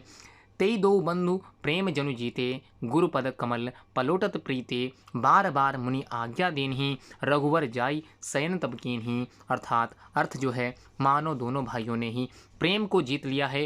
प्रेम पूर्वक गुरुजी विश्वामित्र के चरण कमलों को दबा रहे हैं। मुनि ने बार बार आज्ञा दी, तब श्री राम ने जाकर शयन किया। अर्थात आप लोगों ने पता किया किस प्रकार से दोनों भाइयों में कितनी प्रेम बंधा हुआ था। चापत चरण लखन उर लाए सभय सप्रेम परम सचुपाए पुनि पुनि प्रभु कह सोवहु ताता पोढ़ है धरि उर पद जल जाता। अर्थात जो अर्थ है, श्री राम के चरणों को हृदय से लगाकर भय और प्रेम सहित परम सुख का अनुभव करते हुए लक्ष्मण चरण दबा रहे हैं। प्रभु राम ने बार बार कहा, हे तात अब सो जाओ। तब वे उन चरण कमल का ध्यान हृदय में रखकर या धरकर सो गए। दोहा उठे लखनु निस विगत सुनी अरुण शिखा धुनिकान गुरते पहले ही जगतपति जागे राम सुजान। अर्थात रात बीतने पर मुर्गे का शब्द सुनकर लक्ष्मण उठे, जगत के स्वामी सुजान राम भी गुरु से पहले ही जाग गए। चौपाई बंदव गुरुपद पदुम परागा सुरुचि सुबास सरस अनुरागा अमीय मूरी मय चूरन चारु समन सकल भव रुज परिवारु। अर्थात अर्थ, मैं गुरु महाराज के चरण कमलों की रज की वंदना करता हूँ, जो सुरुचि सुगंध तथा अनुराग रूपी रस से पूर्ण है। वह अमर मूल का सुंदर चूर्ण है, जो भवरोगों के संपूर्ण परिवार का शमन करने वाला है। अब हम लोग बात कर लेते हैं मानस प्रश्नावली की कि कौन कौन से प्रश्न पूछे जा सके हैं, कौन से प्रश्न आते हैं इसी प्रश्नावली से। तो पहला प्रश्न, भगवान श्री राम लक्ष्मण भरत और शत्रुघ्न का यज्ञोपवीत संस्कार किन्होंने करवाया था? तो किन्होंने करवाया था? माता पिता और गुरु ने करवाया था। राम लक्ष्मण भरत और शत्रुघ्न शिक्षा ग्रहण करने कहाँ गए थे? तो आपको पता होना ये चाहिए, गुरु वशिष्ठ के आश्रम में भगवान राम लक्ष्मण भरत और शत्रुघ्न शिक्षा ग्रहण करने के लिए गए थे। प्रातः उठकर सबसे पहले श्री राम क्या करते थे? तो प्रातः उठते ही माता पिता और गुरु के चरण स्पर्श करते थे। श्री राम और लक्ष्मण प्रेम पूर्वक किनके पैर दबाते थे? तो श्री राम और लक्ष्मण प्रेम पूर्वक अपने गुरु विश्वामित्र के पैर दबाते थे। भगवान राम ने किससे कहा कि रात्रि अधिक हो गई है, अब शयन करो? तो आपको ज्ञात होना चाहिए, लक्ष्मण से कहा था। अब हम लोग बात करते हैं दूसरे धार्मिक पुस्तक की, श्रीमद् भगवत गीता। तो विश्व के ग्रंथों में गीता का स्थान सर्वोच्च है, अर्थात सबसे ऊंचा है। विश्व की अनेक भाषाओं में गीता का अनुवाद हो चुका है एवं उसका पठन पाठन होता है। भारत को अपनी संस्कृति के इस अद्वितीय ग्रंथ पर गर्व है। तो निमित्तानि च पश्यामि विपरीतानि केशव न च श्रेयो अनुपश्यामि हत्वा स्वजन माहवे। अर्थात अर्जुन कहते हैं, हे केशव, मैं लक्षणों को भी विपरीत ही देख रहा हूँ तथा युद्ध में स्वजन समुदाय का। फिर से एक बार मैं श्लोक पढ़ देता हूँ। निमित्तानि च पश्यामि विपरीतानि केशव न च श्रेयो अनुपश्यामि हत्वा स्वजन माहवे। अर्थात अर्जुन कहते हैं, हे केशव, मैं लक्षणों को भी विपरीत ही देख रहा हूँ तथा युद्ध में स्वजन समुदाय को मारकर कल्याण भी नहीं देखता। जी हाँ, योगस्थः कुरु कर्माणि संगम त्यक्त्वा धनंजय सिद्धि सिद्धेयो समो भूत्वा समत्वम योग उच्यते। अर्थात हे धनंजय, तू आसक्ति को त्याग कर तथा सिद्धि और असिद्धि में समान बुद्धि वाला होकर योग में स्थित हुआ कर्तव्य कर्मों को कर, यही समत्व योग कहलाता है। अब हम लोग बात कर लेते हैं प्रश्न की। तो प्रश्न में पूछा क्या जा सकता है, तो ऋषिकेश कृष्ण ने किस नाम का शंख बजाया। तो किस नाम का शंख बजाया था उन्होंने, तो पांचजन्य का शंख बजाया था। प्रश्न संख्या 2, धनंजय अर्जुन ने किस नाम का शंख बजाया, तो उन्होंने देवदत्त के नाम का शंख बजाया। कौरवों की सेना देखकर अर्जुन पर क्या परिणाम हुआ, तो अपने ही लोगों को युद्ध में देखकर अर्जुन शोकाकुल हो गया। अगला प्रश्न, स्वजनों को देखकर अर्जुन ने क्या कहा, इस युद्ध में स्वजनों को मारकर मैं कल्याण नहीं देख सकता, मैं कल्याण नहीं देख सकता। चलिए अब कुछ दोहों की बात कर लेता हूँ। बड़े बड़ाई नहीं करें, बड़े न बोले बोल, रहीमन हीरा कब कहें, लाख टका मेरा मोल। बुरा जो देखन मैं चला, बुरा न मिलया कोई, जो तनु खोजा आपना, मुझसा बुरा न कोई। गुरु गोविंद दोऊ खड़े, काके लागू पाए, बलिहारी गुरु आपने, गोविंद दियो बताए। काल करे सो आज कर, आज करे सो अब, पल में परलय होएगी, बहुरी करेगो कब। साच बराबर तप नहीं, झूठ बराबर पाप, जाके हृदय साच है, ताके हृदय आप। जो रहीम उत्तम प्रकृति, का करे सकत कुसंग, चंदन विष व्यापत नहीं, लिपटे रहत भुजंग। ऊपर के दोहों में नीचे लिखी बातें बताई गई हैं, तो इन बातों को हम लोग कंठस्थ कर देते हैं, कंठस्थ कर लेते हैं, समझ लेते हैं। पहला, अपनी प्रशंसा न करना। दूसरा, अपनी कमियों की पहचान कर उन्हें दूर करना। तीसरा, गुरु का सम्मान करना। चौथा, आलस्य का त्याग करना। पांचवा, जीवन में सत्य का पालन करना। और छठा, सज्जन पुरुष कुसंग से प्रभावित नहीं होते। अब हम लोग शिष्टाचार की बात कर लेते हैं। हम अच्छे पड़ोसी कैसे बन सकते हैं, तो प्रश्न है, पड़ोसियों के साथ हमारा व्यवहार सदैव प्रेम का रहता है, इसी प्रकार के आप लोगों को शब्दों को भरना है। हम उनसे मीठी वाणी में बात करते हैं और उनसे कभी झगड़ा नहीं करते हैं। खा है प्रश्न, आपके व्यवहार से सभी संतुष्ट रहें, इसका विचार क्या आप कभी करते हैं, क्या आप इन बातों पर ध्यान देते हैं। तो अब लोग बात कर लेते हैं बड़ों के प्रति सम्मानजनक तथा छोटों के प्रति या छोटों के लिए स्नेह पूर्ण शब्दों का प्रयोग करते हैं।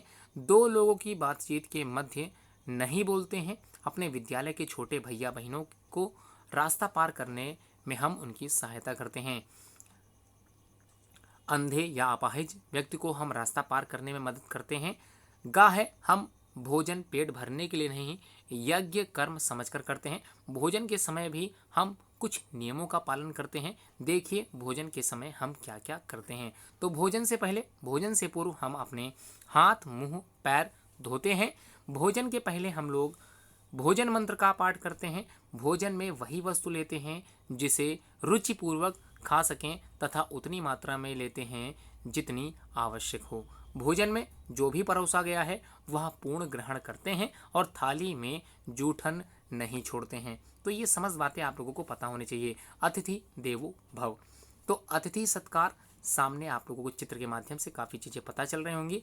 अतिथि वह व्यक्ति होता है जिसके आने का दिन और समय ज्ञात ना हो सकता है आप उसे जानते भी ना हो। ऐसे अतिथि का स्वागत हम किस प्रकार करें, तो नीचे लिखे वाक्यों के खाली स्थान को पूरा भरना है। तो समझ लेते हैं प्रश्न संख्या 1 में, घर में आए अतिथि का स्वागत हम हाथ जोड़कर और नमस्ते कहकर करते हैं।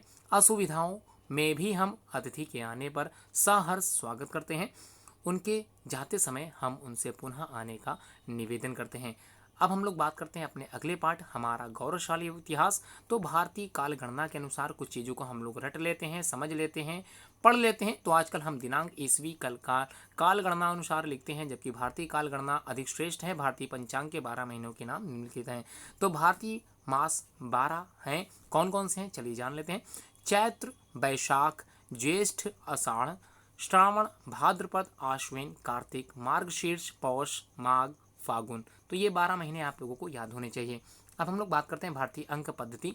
तो भारतीय अंक पद्धति का ही अंतर्राष्ट्रीय हिंदू अरेबिक अंक रूप आज पूरी दुनिया में प्रचलित है, तो जिन्हें हम 0, 1, 2, 3, 4 लिखते हैं। आइए इसके प्राचीन रूप देवनागरी अंक से भी अवगत हो लेते हैं। तो 0, 1, 2, 3, 4, 5, 6, 7, 8, 9 इसी क्रम में आगे हम लोग बना सकते हैं। अब हम लोग श्री राम कथा के बारे में थोड़ी सी जानकारी प्राप्त कर लेते हैं। श्री रामचंद्र जी का अवतार अत्याचार को समाप्त कर राम राज्य अर्थात धर्म राज्य की स्थापना करने के लिए हुआ था।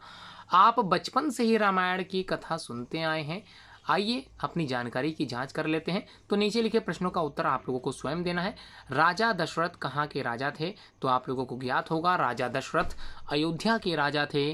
प्रश्न संख्या 2, राजा दशरथ की तीनों रानियों के नाम आप लोगों को ज्ञात होना चाहिए, कौशल्या, कैकेयी और सुमित्रा।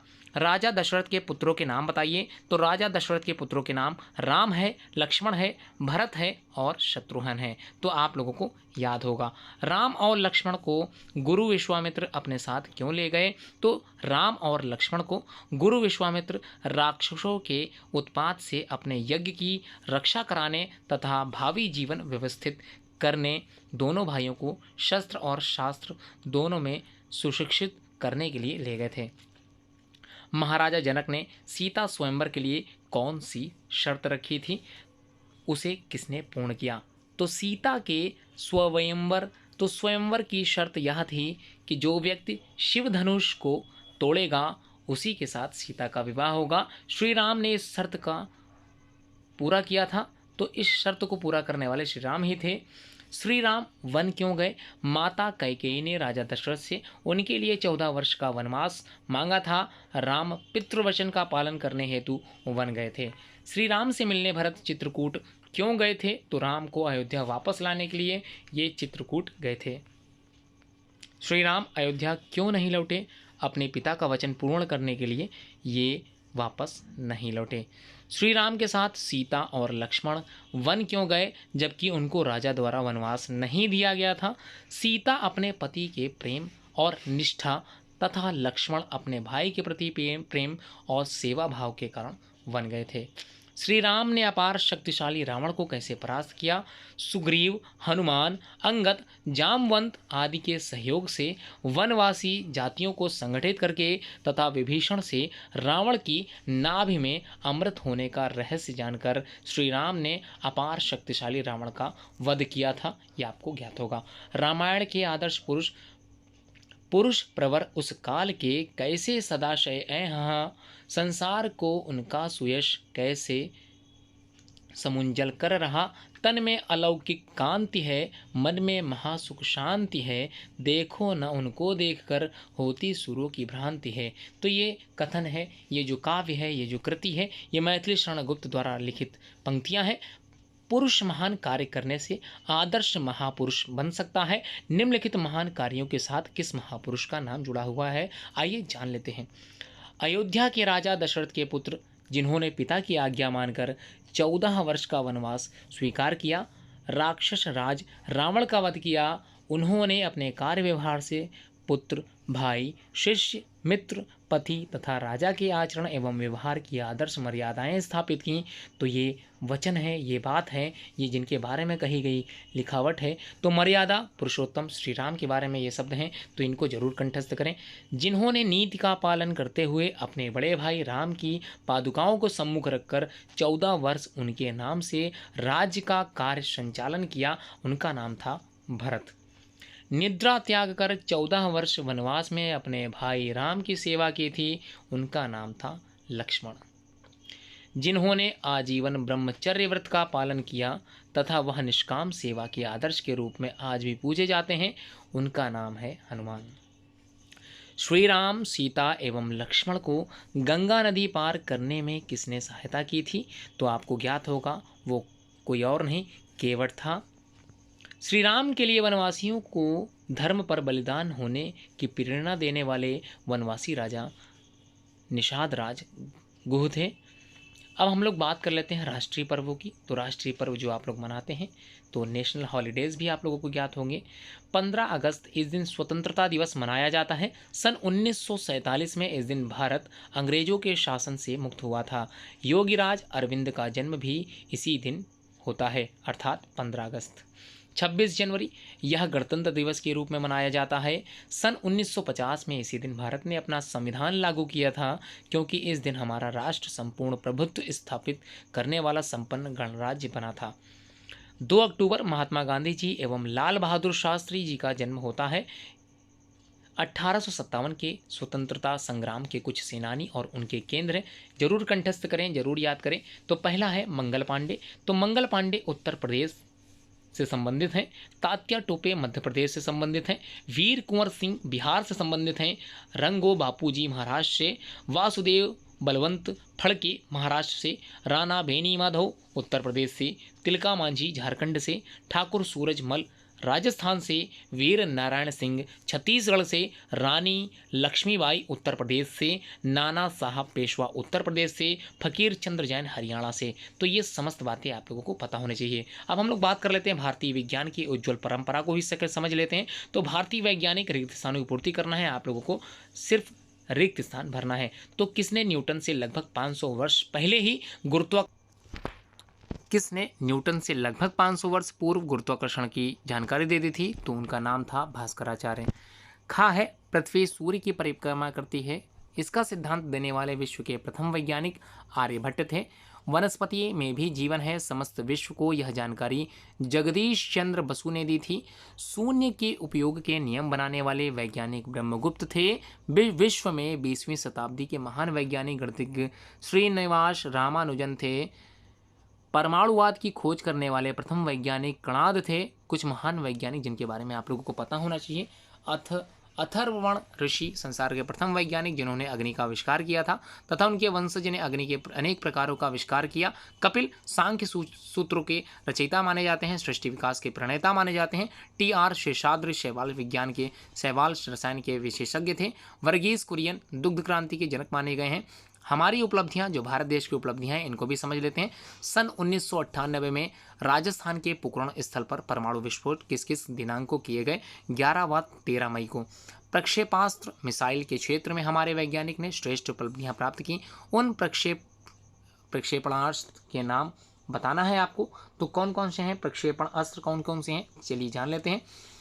नाग है, पृथ्वी है, अग्नि है, त्रिशूल है, आकाश है, पिनाक और अमोघ है। ये समस्त प्रक्षेपण जो आप लोगों को पता होने चाहिए, मिसाइल आप लोगों को पता होनी चाहिए। सैटेलाइट के अनुसार मंगल ग्रह की सूचनाएं प्रेषित करने का कार्य करने मंगलयान ने ही प्रारंभ कर दिया था। तो ये आप लोगों को याद होने चाहिए। तो समस्त जो किताब में बातें निहित थी, जो बताई गई थी, वर्णित थी, वो मैंने आप लोगों को समझा दिया है। उम्मीद करता हूँ वीडियो आप लोगों ने पूरी देखी होगी। इसके बाद जो पेपर पैटर्न आप लोगों को बताया गया है, सामान्य ज्ञान, हमारे राष्ट्र नायक। तो कोरोना काल के कारण उपरोक्त दोनों अध्याय में से सत्र 2020-21 में कोई भी प्रश्न नहीं पूछा जाएगा, अतः इन्हें काट दिया गया है, हटा दिया गया है। इनको बिल्कुल भी आप लोगों को पढ़ने की आवश्यकता नहीं है। किस प्रकार पेपर पूछा जाएगा, चलिए ब्लूप्रिंट की सहायता से आप लोगों को मैं पेपर समझा देता हूँ।